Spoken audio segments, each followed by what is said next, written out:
The Philippines may be onto a Chinese conspiracy so intricate and wild, you'd think it was the plot to some thriller flick. I would call it Dr. Filipino.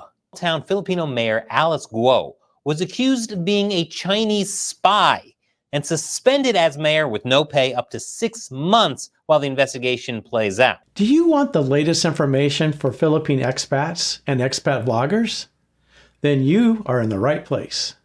Welcome to the July 15th edition of Expat News, where I cover the latest news, stories, and events affecting expats and the expat vlogger community in the Philippines. Well, hi, I'm Eric, and welcome to my Island Expats channel. A lot has happened since our last Expat News episode 2 weeks ago. So let's get started. First of all, the Alice Guo controversy continues, with her links to China as a possible spy, and the truth of her actual identity, whether she's a Filipino or not, as corruption allegations are being investigated by the Philippine government. How a person like this can become a mayor in the Philippines is quite surprising, and it really fuels concerns about the Chinese government's connections to people of influence, not just in the Philippines, but in other countries around the world too. Let's take a look at the latest information on Alice's identity. I think you'll be surprised. Guo drew national attention after the police raided Zunyuan Technology Inc., a Philippine offshore gaming operator, or POGO, in her constituency of Banban back in March. During the raid, police found several documents that tied Guo to the POGO's operations. This led to a Senate hearing where Guo was questioned about her involvement with the POGO and seemed unable to answer basic questions about her background. Guo claimed that she grew up on a pig farm and was homeschooled. And yet, she couldn't remember the name of the organization that homeschooled her.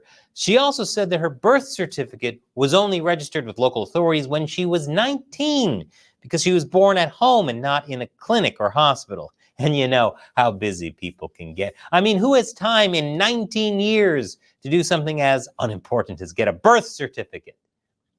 Guo gave conflicting information about her father, Angelito Guo, whose business records identify him as Jian Zhong Guo. At one point saying he was Filipino, even though she had previously said he was Chinese. And it just keeps getting weirder. As people kept digging into her past, they're finding more and more inconsistencies. Guo has explained away previous inconsistencies by claiming that she is the love child of her father and Amelia Leal, a Filipina maid who worked for her father's wife. She says she didn't want to upset her father. But that story has flaws as well. For one, the birth certificates of Alice Guo and her two siblings show that her father, Angelito Guo, married her supposed mother, Amelia Leal, but the three certificates had 3 different marriage dates. Maybe there were multiple Amelia Leals and her father married them all. Yeah, that's it. I think Alice is in serious trouble here. And there is further evidence to suggest she was actually born in Fujian, China, not in the Philippines like she said. Anyway, we'll keep you posted as this story develops because you just can't make this stuff up. All right, moving on. I came across some interesting information about OFWs, which most of you know is overseas foreign workers. I think one of the fascinating things about it is that actually comprises 10% of the total Philippine population are OFWs and not in the country at any given moment. The Philippine government enables the OFW program, as most workers send money home to support their families or their parents. This has actually become a really important part of the overall economy of the Philippines, along with other foreign businesses that base their BPOs, which is the business processing outsourcing, right? We call it call centers. They basically take advantage of the strong English skills of the Filipinos and the very much affordability of the labor in the Philippines. Well, the FWs are actually broken down into 3 primary categories. The first is domestic helpers. That's probably the largest group. You often see that in Hong Kong in particular. Caregivers is the next one. And then actually commercial sailors. Nursing is the other major export of labor from the Philippines, and that's been going on for a very long time, since the beginning of the American colonial period. But today, 1/3 of the foreign nurses that actually are located in the U.S. are from the Philippines. If we look at California, where I'm based, 20% of our total nurses in California are from the Philippines.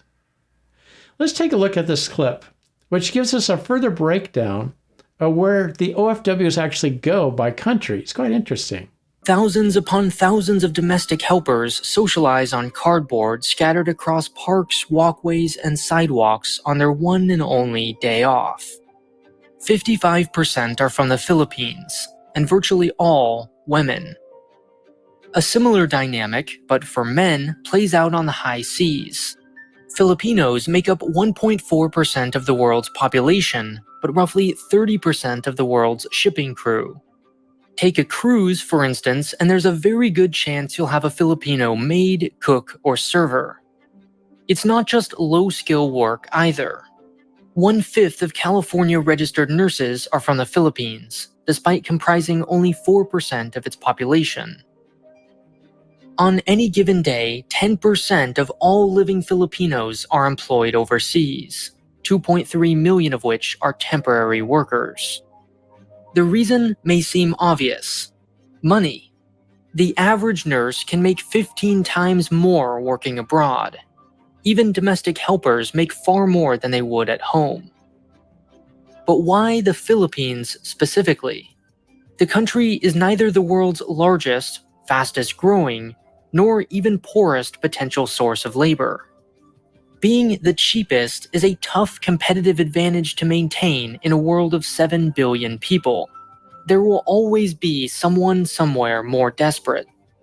And yet, the Philippines has remained the world's go-to source of labor for decades, almost monopolizing entire industries. Push in the form of unemployment in the Philippines, and pull in the form of demand for cheap labor, produced an explosion of Filipino migrant workers. In 1960, 15% of all seafarers were Asian. By 1987, that number had more than quadrupled to 67%. The next wave came from where the first originated, the Middle East.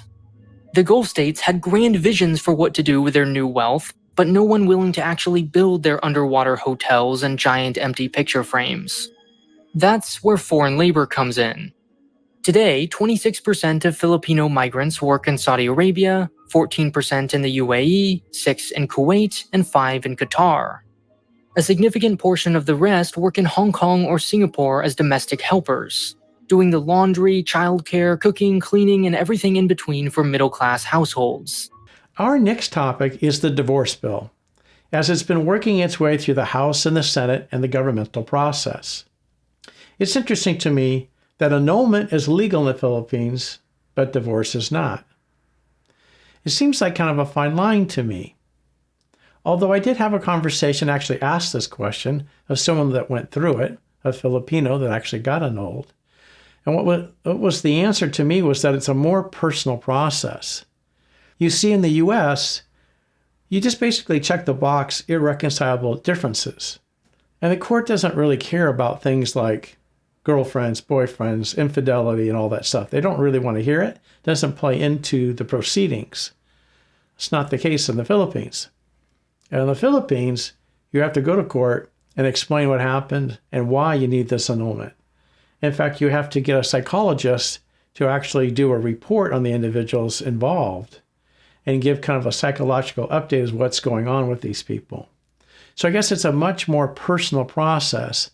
And it can be, like in the case of the person I talked to, they actually went to court 7 times and had to talk about all of the different things that had happened and gone wrong in the marriage. Don't forget that in about a week, the Miss World Philippine pageant returns.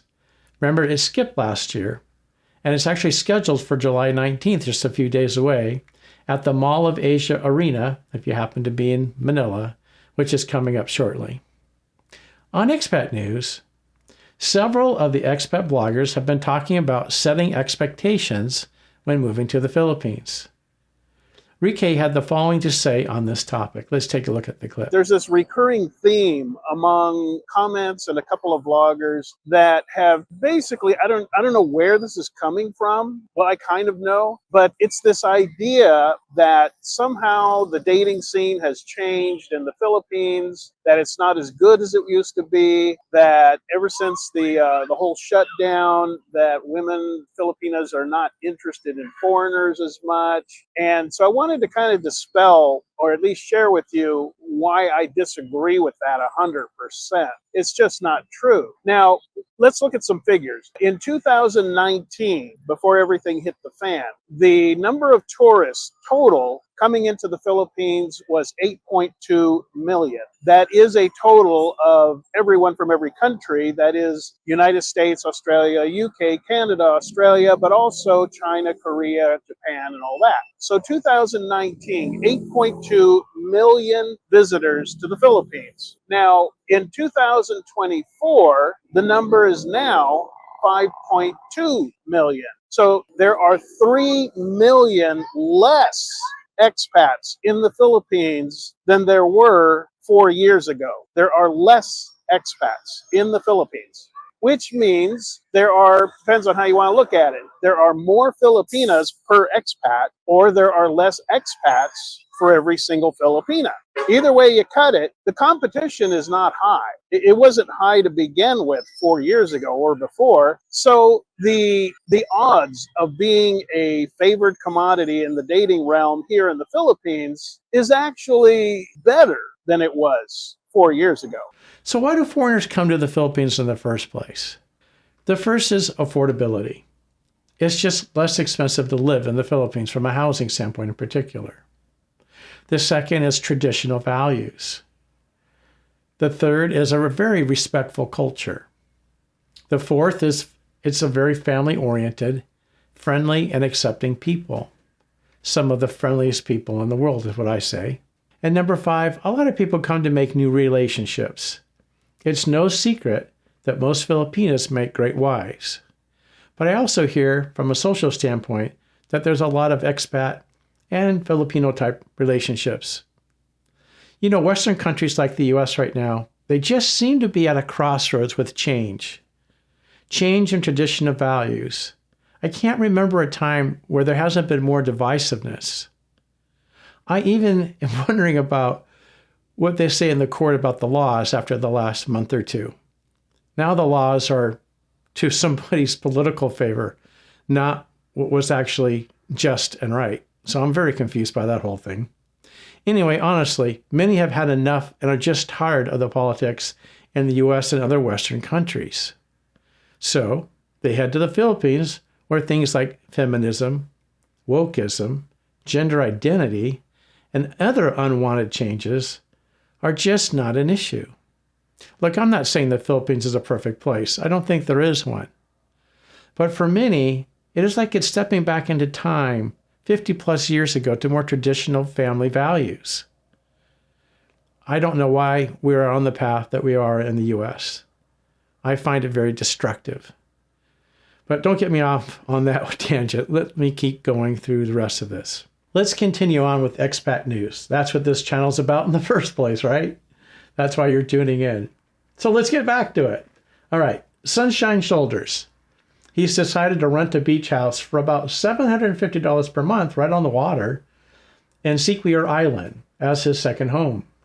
His primary home is over in a place called St. Carlos City, which is very close to Bacolod City in Negros Occidental. Today, I just want to talk about my simple life on Sequoia Island in the Philippines for $750 per month. Now, I want to tell you guys, this isn't clickbait. Speaking of homes, Old Dog Paul has decided to build a house for his wife. What a sweet thing to do. And he will be documenting that process for the YouTube channel. You know, we've seen a lot of that lately.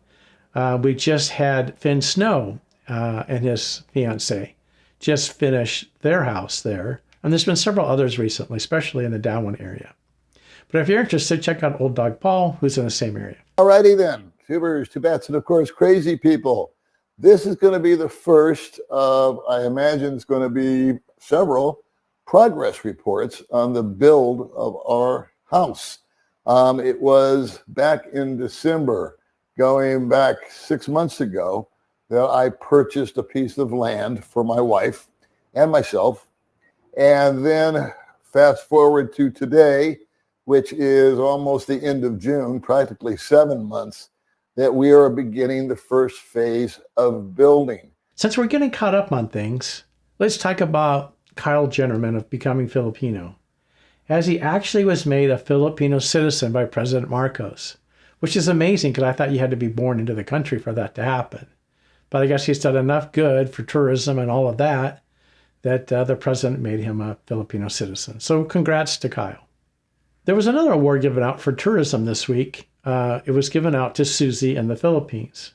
She's actually received a couple of these because part of what her channel does is goes out and explores the different areas and shows people what the Philippines are like, especially back in the provinces. We are starting soon, guys. So busy. There's so much people everywhere. Other content creators arriving, more people arriving. Excited.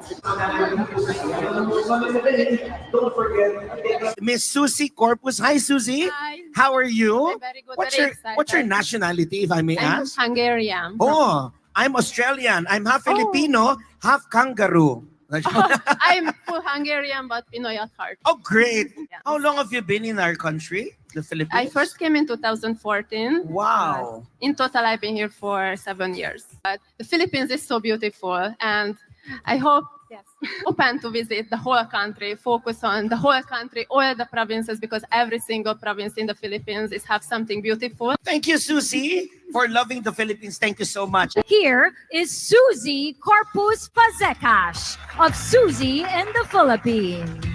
Moving on. Jay decided to bring his Filipina wife to the U.S. Let's check out this clip. Whether this whole westernization holds any truth for us. Does it apply to everyone? This is my wife, Idolin. Let's just say our story started with a bang. 7 weeks after meeting in 2018, our family portrait was about to expand by one tiny human. Marrying someone from a completely different culture is like merging countries. Beautiful in theory, but paperwork and customs can be a real nightmare. The first few years were a test. Building a life together, bridging the gap between two countries, the complexities of marriage, it wasn't always easy. There were moments of doubt,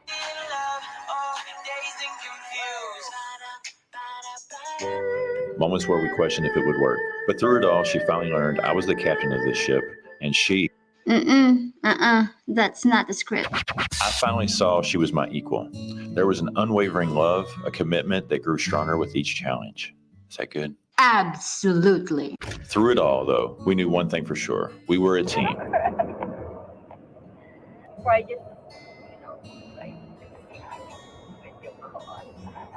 We decided to raise our little daughter together. And wouldn't you know it, bringing her to America on a fiance visa felt like a whole other adventure. There's a great clip from Mike's Philippine Retirement Channel, and it covers visa updates and issues like what happens when you overstay your visa and how to fix it.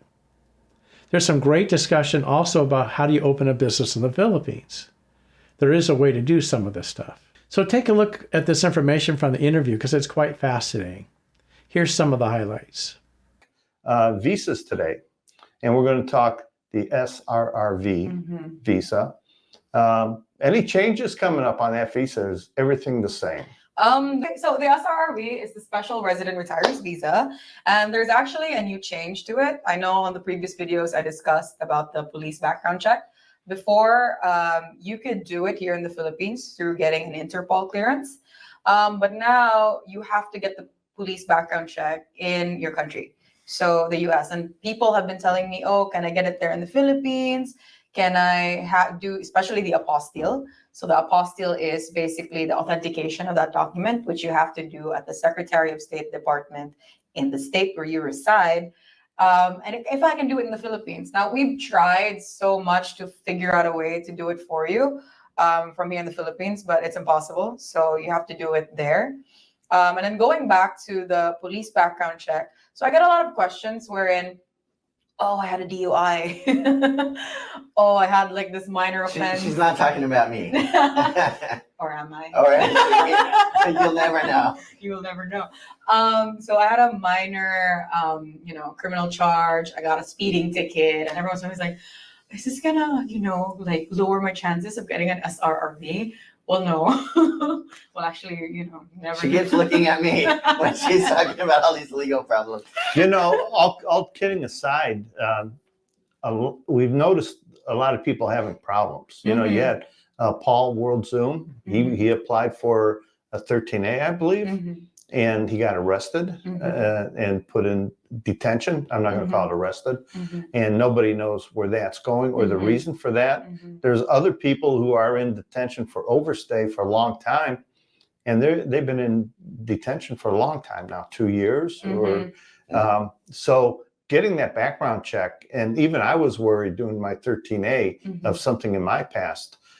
Do things come up that you can't help them with? And are there things that you can help them with that might have happened a long time ago in their background? So basically, there's a memorandum with the Philippine Retirement Authority, which is the agency that grants the retirement visa or SRRV. So they basically categorize offenses into light and grave offenses. So light offenses is your DUI. Listen, just to clear my name, I don't have any DUIs. Your speeding ticket. All right, maybe some speeding tickets. Speeding tickets and all these light offenses. If you guys want a full list, please email us and I will send you this memorandum. For this one, you just need to get your NBI clearance here in the Philippines, which will check if you've had any pending cases or any violations in the Philippines. And the next is your Interpol clearance. So before, this was enough to get you in place of the background check. But aside from the police clearance from your country of origin, you will need to get an Interpol clearance here in the Philippines. So guys, if you know you've done something, and you do, you know what you've done, don't be afraid to tell Heidi or whoever you're using to get your visa, your retirement visa, so they can get in front of it. And before you waste a lot of money saying it isn't going to work, or they'll just tell you the different steps you have to take. You have to be upfront. You have to be very transparent to the people who are helping you get these visas. Now, somebody was mentioning to me that as a tourist coming into the country, and you're a known felon, how does this known felon come into the country as a tourist, spend a couple of years here, and then they apply for a permanent visa, and then they get asked to leave the country? I think it has to do with like the connection between, the government to government. So sometimes, when you're flagged in another country, that information might not be sent to immigration right away. So when you enter the country, they have no records of it. And by the time that record, comes to, the attention of immigration, and then, when you apply and now they see, oh, you actually have a pending case, and this country is actually looking for you, so you're a fugitive, then that's where they detain you, because especially the US and the Philippines, we have ties. So if you get flagged, then obviously the Philippines has to do something about it, because your country wants you back. You can't do anything about that. So you will have to go through the process of appearance at immigration, but you can also appeal and defend yourself when you are detained. And that's the long stay in the detention center while you're doing the appeals. Yes, correct. Yeah, because really they don't mind you getting on a plane and leaving. You know, but if you want to stay and you want to fight it. This visa is called an 9G working visa. You can get a validity of 1, 2, or 3 years. So when you get this visa, you can validly work here in the Philippines. And you're right, it has to be, there's a publication actually with this.